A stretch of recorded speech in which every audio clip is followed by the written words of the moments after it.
আর 65 marks তোলা খুব easy. জেনপাস Yuji 2025 এর ডেট নিয়ে তোমরা 20 মধ্যে 20 পাবে। তোমরা চ্যালেঞ্জ নিচ্ছ 30 ডেজের চ্যালেঞ্জ, আর এই চ্যালেঞ্জটা তোমাদের লাইফ চেঞ্জ করে দেবে। আমার প্রিপারেশন ভালো ছিল না, আমি এক মাসও আমি ভালো করে পড়িনি, তারও কম সময়ের মধ্যে আমি জেনপাস ইউজি ক্র্যাক করেছি। তাহলে 30 দিনে টোটাল 30টা মক টেস্ট প্র্যাকটিস করা হয়ে যাবে, and this is more than enough.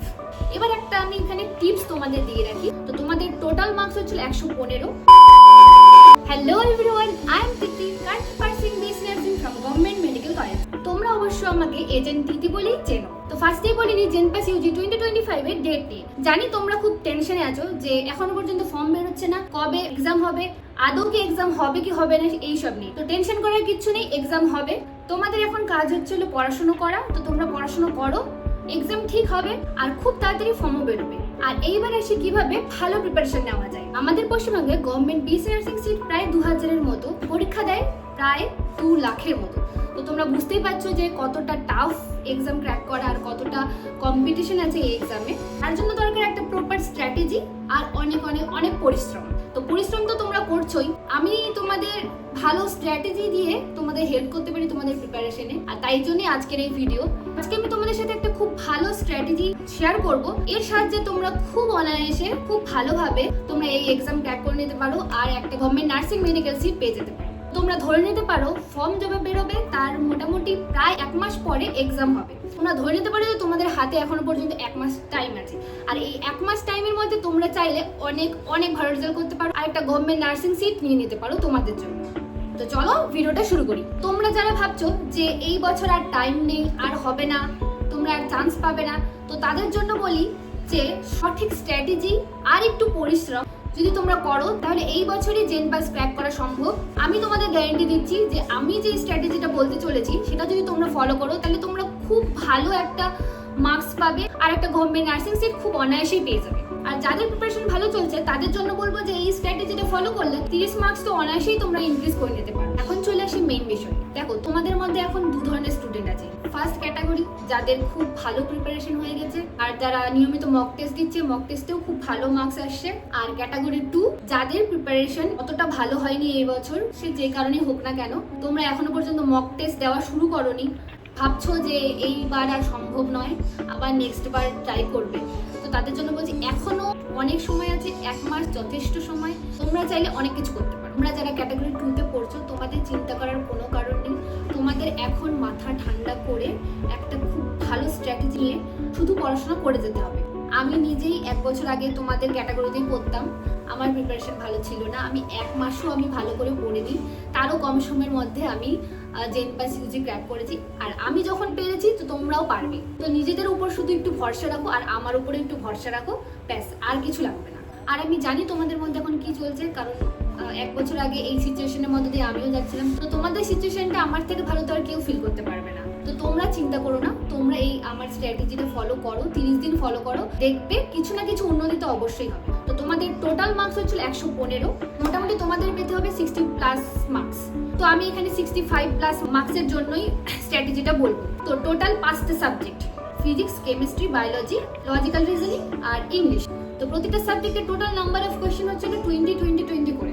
তো লজিক্যাল রিজনিং এ হচ্ছিল 20 মার্কস, ইংলিশে হচ্ছিল 20 মার্কস, আর যেগুলো বাকি সাবজেক্ট হচ্ছে মানে ফিজিক্স, কেমিস্ট্রি আর বায়োলজি সেগুলোতে 25 করে আছে। তোমাদের এখানে টার্গেট হচ্ছিল 65 মার্কস তোলা, আর 65 মার্কস তোলা খুব ইজি, আমাকে বিশ্বাস করো, খুব ইজি। ইংলিশ আর রিজনিং এর ক্ষেত্রে তো 20টা করে কোয়েশ্চেন থেকে 20 মার্কস থাকে 1 মার্কস করে, কিন্তু বায়োলজি, ফিজিক্স আর কেমিস্ট্রিতে ক্যাটাগরি 1 আছে আর ক্যাটাগরি 2 আছে। ক্যাটাগরি 1 না, ক্যাটাগরি A। ক্যাটাগরি A আর ক্যাটাগরি B। ক্যাটাগরি A তে হলো 15টা কোয়েশ্চেন আসে আর ক্যাটাগরি 2 থেকে 5টা আসে। ক্যাটাগরি 1 এর গুলোতে নেগেটিভ মার্কিং আছে এই 4টা সাবজেক্টের ক্ষেত্রে, আর ক্যাটাগরি B এর যেটা আছে সেখানে নেগেটিভ মার্কিং নেই। আর ক্যাটাগরি B এর যে কোয়েশ্চেনগুলো থাকে সেখানে অ্যানসারে যে 4টে অপশন থাকে সেখানে একটার বেশি অপশনও তোমাদের অ্যানসার হতে পারে। তোমাদের 65+ মার্কস পাওয়ার জন্য বেশি কিছু করতে হবে না, শুধুমাত্র বায়োলজির 25টা কোয়েশ্চেনের মধ্যে তোমাকে 20টা ঠিক করতে হবে, কেমিস্ট্রিতে 10টা, ফিজিক্সে 20টার মধ্যে 10টা, তাহলে ইংলিশে তোমাদের 15টা বললাম 20টার মধ্যে, আর রিজনিং এ তোমাদের করতে হবে 20টার মধ্যে 17 থেকে 18টা। আমি যদি 18 ধরি তাহলে হবে 55 + 18 কত হয় 73। তোমরা বুঝতে পারছো 73 মার্কস অনায়াসে পেয়ে যাবে তোমরা। সেখানে তো তোমাদের পেতে হবে 65+ মার্কস। তোমাদের শুধুমাত্র স্মার্ট ওয়ার্ক করতে হবে। এই 1 মাস শুধু আমার স্ট্র্যাটেজিটা ফলো করো আর নিজের উপর বিশ্বাস রাখো, ব্যাস তোমাদের তাহলে কেউ আটকাতে পারবে না। তো এবার চলে আসি যে সাবজেক্ট ওয়াইজ তোমরা কিভাবে পড়বে এই 1 মাস। তো ফার্স্টে ইজিগুলো বলি, ইংলিশ আর রিজনিং। ফার্স্টে ইংলিশের কথা বলি। ইংলিশের মধ্যে মেইনলি গ্রামারই আসে, বেসিক গ্রামার আসে, সেরকমও কোনো হাইফাই কিছু আসে না। ইংলিশের জন্য তোমরা কাজ করতে পারো, তোমরা ইউটিউবে অনেক চ্যানেল পেয়ে যাবে যারা জেনপাস ইউজির জন্য পড়ায়। অবশ্যই অথেন্টিক চ্যানেল থেকে দেখো। তো তোমরা দেখবে যে ক্র্যাশ কোর্স বলে কিছু কোর্স করানো হয় প্রতিটা সাবজেক্ট ওয়াইজ, দেখবে একটু প্লেলিস্টে গিয়ে পেয়ে যাবে, ঠিক আছে? ওখানে এরকম থাকে যে ইংলিশ পড়ানো হচ্ছে 15 ডেজের মধ্যে কমপ্লিট করা হচ্ছে বা 30 ডেজের মধ্যে কমপ্লিট করা হচ্ছে এরকম। আমি যখন পড়েছিলাম তখন আমার প্লেলিস্টে ওই ইংলিশের ধরে নাও 15 থেকে 20টা ভিডিও হবে হাইলি ছিল। এবার ভিডিওটা দেখে নেবে আগে, ভিডিও দেখার পরে ওই ভিডিওর যে পিডিএফটা আছে সেটা ডাউনলোড করে পিডিএফটা একবার পড়ে নেবে খুব ভালো। আর দরকার পড়লে হাতে কলমে খাতায় প্র্যাকটিস করে নেবে। মুখস্থ করার থেকে বুঝবে ব্যাপারটা, মুখস্থ করলে সেটা বেশি দিন থাকে না। তুমি ভিডিওটা দেখে নেবে, তারপরে ভিডিওটার পিডিএফ ডাউনলোড করবে, পিডিএফটা ডাউনলোড করে একবার গোটা পড়ে নেবে। যদি একবারে তোমরা বুঝতে না পারো 2বার পড়ে নেবে, 3বার পড়ে নেবে। পড়া হলো, তারপরে এবার খাতা কলম নেবে, খাতা কলমে সুন্দর করে যেগুলো যেগুলো আছে দেখে দেখে প্র্যাকটিস করবে। দেখে দেখে প্র্যাকটিস হলো, তো ওই টপিকটার ভিডিও দেখা হয়ে গেল, প্র্যাকটিস করা হয়ে গেল আর পড়া হয়ে গেল। এবার 10 ইয়ার্সের বা তারও যদি বেশি পারো 15 ইয়ার্স 20 ইয়ার্সের পিওয়াইকিউ প্রথমে ডাউনলোড করে নেবে।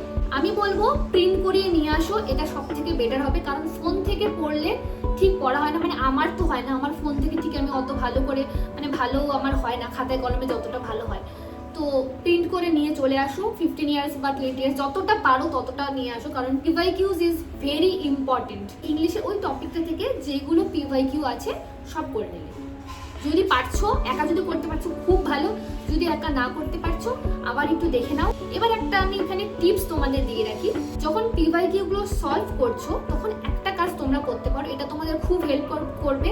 যেই পিওয়াইকিউগুলো তোমাদের একবারে সলভ হয়ে যাচ্ছে সেগুলো তোমরা আর কোনোদিন ভুলবে না। সেগুলো যদি এক্সামে আসে বা সেই রিলেটেড যদি আসে তোমরা পারবে। কিছু কিছু তো পিওয়াইকিউ এরকম থাকবে যে যেগুলো তোমরা করতে পারছো না, তোমাদের হেল্প নিতে হচ্ছে, সেগুলো আর কাজ করো, পেন্সিল দিয়ে ওই পিওয়াইকিউ এর নাম্বারটাতে গোল করে দাও, ঠিক আছে? যখন তোমাদের কাছে 7 দিন থাকবে বা 5 দিন থাকবে, তখন তো সবকিছু একবারে 5 দিনের মধ্যে পড়া সম্ভব নয়। তখন কি করবে তোমরা বলো তো, ওই যেগুলো গোল গোল করা আছে, যেগুলো তোমার একবারে করতে প্রবলেম হয়েছিল সেগুলো শুধু দেখে নেবে, তাহলে তোমাদের ওইটাও হয়ে যাবে। এমনি যেগুলো পারছো সেগুলো তো হয়ে গেল, তুমি পারছোই। আর যেগুলো তোমরা তখন পারছো না সেগুলো একবার দেখে নেবে, তো তোমাদের পুরোটা ভালোভাবে রেডি হয়ে যাবে। এবার আসি রিজনিং এর ক্ষেত্রে। রিজনিং এর ক্ষেত্রেও সেম, রিজনিং এর ক্ষেত্রে এইভাবে ক্র্যাশ কোর্স পেয়ে যাবে ইউটিউবে।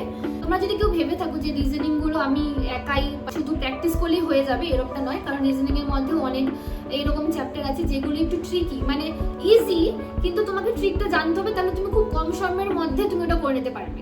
রিজনিং এর সমস্ত ভিডিওগুলো একবার করে দেখে নাও। রিজনিং এর ক্ষেত্রেও ওই ভিডিও দেখবে, ভিডিও দেখার পরে ওই পিওয়াইকিউ সলভ করবে।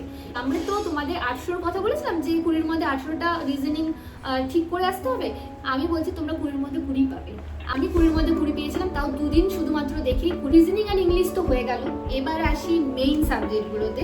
তো ফার্স্টে বায়োলজির কথায় আসি। তোমরা নিশ্চয়ই সারা বছরে কিছু না কিছু তো পড়েছো। এবার আমি বলবো আর কোনো দিকে তাকানোর কোনো প্রয়োজন নেই, আলাদা কোনো বই দেখার কোনো প্রয়োজন নেই, শুধুমাত্র এনসিইআরটি রিডিং দিতে থাকো থরলি। পুরো একদম এনসিইআরটি দেখো আর পিওয়াইকিউ সলভ করো। প্রথমে একটা করে চ্যাপ্টার শুরু করো, এনসিইআরটি পুরো পড়ো, সেই চ্যাপ্টার থেকে পিওয়াইকিউ গুলো সলভ করে নাও পুরো। এবার আসি ফিজিক্স আর কেমিস্ট্রি। জানি তোমাদের এই দুটো সাবজেক্ট খুব ভয় লাগে, কারো ফিজিক্স ভয় লাগে, কারো কেমিস্ট্রি ভয় লাগে। দেখো আমি কিন্তু খুব মিনিমাম একটা মার্কস বলেছি ফিজিক্স আর কেমিস্ট্রির ক্ষেত্রে। 20টা কোয়েশ্চেনের মধ্যে আমি তোমাদের বলেছি মাত্র 10টা ঠিক করে আসতে হবে, মাত্র 10টা। ফিজিক্স আর কেমিস্ট্রির ক্ষেত্রে পিওয়াইকিউ ফার্স্টে পিওয়াইকিউ নাও, পিওয়াইকিউ নিয়ে দেখো কোন কোন চ্যাপ্টারগুলো থেকে লাস্ট 10 ইয়ার্সে বা 15 ইয়ার্সে বা 20 ইয়ার্সে কোয়েশ্চেন এসেছে, সেই চ্যাপ্টারগুলো খুব ভালোভাবে পড়ো। যদি বুঝতে প্রবলেম হয় কোনো ভিডিও দেখো ইউটিউব থেকে, ভিডিও দেখে ওই টপিকটাকে ক্লিয়ার করো বুঝে ফার্স্টে, তারপর পিওয়াইকিউ সলভ করো, ব্যাস আর কিছু করতে হবে না। আমার মনে হয় যে এতটুকু করলেই তোমরা 10টা করে তো ঠিক করেই আসতে পারবে, বরং তার থেকে বেশি ঠিক করে আসবে। আর ফিজিক্স আর কেমিস্ট্রির ক্ষেত্রে বলি, তোমরা তো সবে এইচএস দিয়েছো, ক্লাস 12-এর যেই চ্যাপ্টারগুলো আছে সেগুলোর উপর বেশি ফোকাস করো, কারণ সেগুলো তোমাদের পড়া আছে অলরেডি, আর সেগুলো থেকে পিওয়াইকিউ সলভ করে নাও ব্যাস। তো এতক্ষণ তো আমি বলছিলাম সাবজেক্ট ওয়াইজ তোমরা কীভাবে পড়বে, তো একটা খুব ইম্পর্টেন্ট আমি কথা বলছি যে পড়লেই শুধু হলো না, আর পিওয়াইকিউ সলভ করলেই যে আমি 65+ মার্কস চলে আসবে আমার সেরকমটা নয়। তোমাদের মক টেস্ট দেওয়াটা খুব ইম্পর্টেন্ট, মক টেস্ট দিতেই হবে। প্রতিদিন সকালে উঠে একটা করে মক টেস্ট সলভ করো, তাহলে 30 দিনে টোটাল 30টা মক টেস্ট প্র্যাকটিস করা হয়ে যাবে, and this is more than enough. Category 1-এর জন্য বলে রাখি যে তোমাদের মোটামুটি প্রিপারেশন তো ভালো, তোমরাও এইটা ফলো করতে পারো, আর এইভাবে করলেই তোমরা তোমাদের মার্কসে একটা ইমপ্রুভমেন্ট পাবে। মানে মোটামুটি তো 30+ মার্কস তো ইমপ্রুভ হবে তোমরা এখন যেই মার্কসটা পাচ্ছ সেখান থেকে। আরেকটা ইম্পর্টেন্ট কথা বলে রাখি, রিভিশনটা হলো সব থেকে ইম্পর্টেন্ট এখানে। তো আমি যেভাবে বললাম এভাবে তোমরা 30 দিন পড়ো আর ইমপ্রুভমেন্ট দেখো। তো এটাই ছিল আজকের স্ট্র্যাটেজি ভিডিও। যদি ভালো লেগে থাকে তাহলে please like, share and subscribe to my channel. আর তোমরা যদি জানতে চাও যে ফিজিক্স, কেমিস্ট্রি অ্যান্ড বায়োলজির ইম্পর্টেন্ট চ্যাপ্টারগুলো সম্পর্কে, যে কোন কোন চ্যাপ্টার ইম্পর্টেন্ট আর কোন কোন চ্যাপ্টার তোমাদের এখন পড়তে হবে, তাহলে আমাকে কমেন্ট করো, আমি সেটা নিয়েও ভিডিও বানাবো। যদি কোনো কোয়ারিজ থাকে তাহলে প্লিজ কমেন্টে জানিও। কমেন্টে নিচে তোমরা সবাই লেখো যে চ্যালেঞ্জ অ্যাকসেপ্টেড। তোমরা চ্যালেঞ্জ নিচ্ছ 30 ডেজের চ্যালেঞ্জ, আর এই চ্যালেঞ্জটা তোমাদের লাইফ চেঞ্জ করে দেবে। আমি নিচে আমার ইনস্টাগ্রাম হ্যান্ডেল দিলাম, সেখানে আমাকে পার্সোনালি মেসেজ করতে পারো আর আমার কাছ থেকে গাইডেন্স নিতে পারো, বা কোনো কোয়ারিজ থাকলে সেটা ক্লিয়ার করতে পারো। তো be happy, be kind and be productive. By.